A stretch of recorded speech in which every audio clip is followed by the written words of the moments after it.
It started after my sister disappeared, and I wished I had noticed sooner. My mom tried to tell us, but we didn't listen. We thought she was crazy, and she was, but she was also correct. We should have listened. We should have done something, but it's too late, and it doesn't matter anymore. I'm alone. All I have left are wishes, dreams, and memories.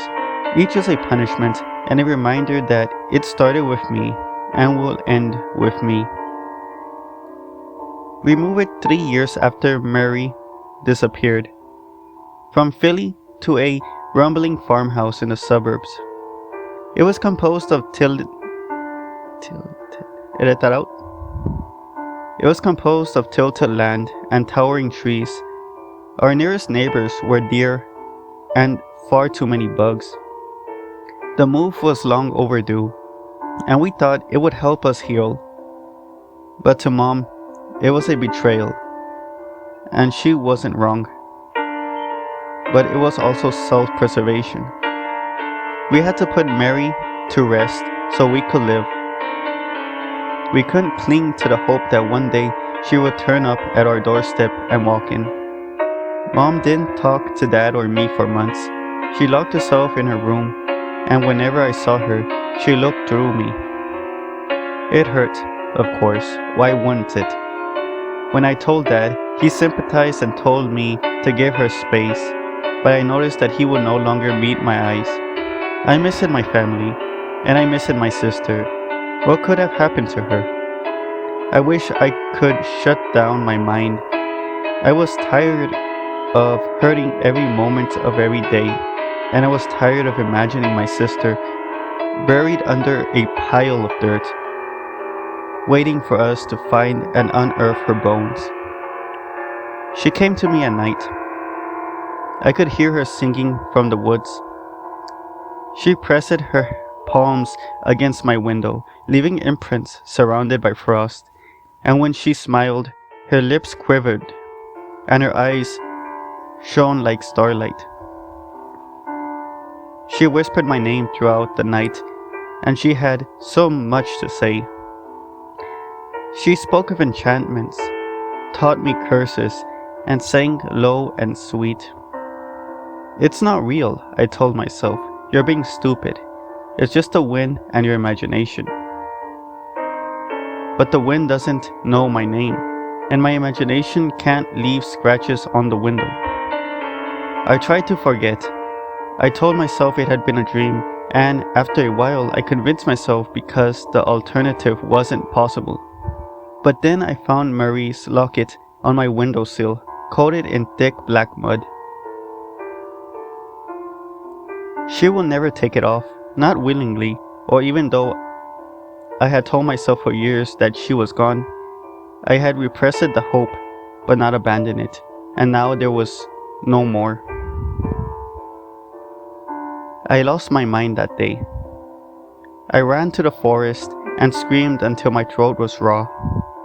I laid on the itchy grass and stared at the sky, watching it darken and the moon bloom.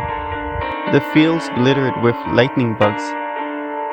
I chased and captured them, cupping them in my hand, ripping their wings off, and watching as the glow they had dimmed.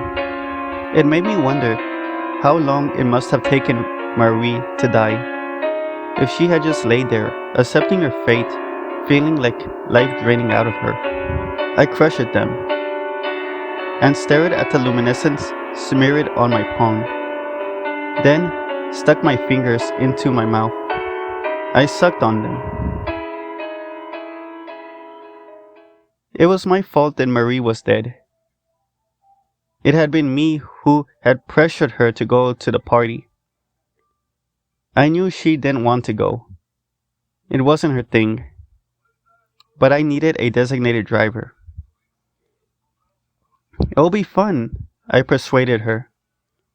Are you going to waste the rest of your life watching TV with Mom and Dad? So she had come. And I smoked and drank. I passed out. And when I woke up, I had 20 missed calls from Marie and twice as many from my parents. My heart dropped in my stomach, and I tried my hardest not to throw it up. I knew something was wrong, and it was all my fault. It was my fault. I hoped Dad around the house because that was the only time he gave me attention. The ladder we had was old and terrifying, but he insisted on using it, so I held it still as he cleaned the gutters. I stood in his shadow, feeling sick. I imagined him falling and cracking his head open at my feet, his brain spilling and his eyes weeping blood. I was relieved when he finally descended, but the thought of his mangled body had never left me. I dreamt of Marie that night. She stood in the corner of my room, looking at me.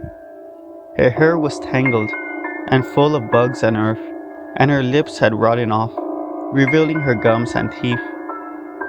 I asked what she wanted and begged her to go away. She just smiled and stared at me, and then her eyes rolled back in her head and revealed empty sockets wriggling with maggots.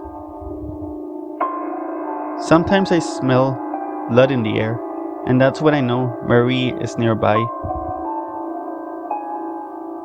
I know Mom senses her too. On the rare occasions we encounter each other, she will look at me terrified. I imagine Mary clinging to my back, caressing and tracing my face with her blood-stained fingertips.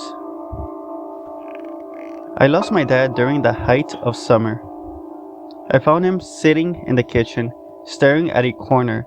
His eyes were unfocused and full of tears.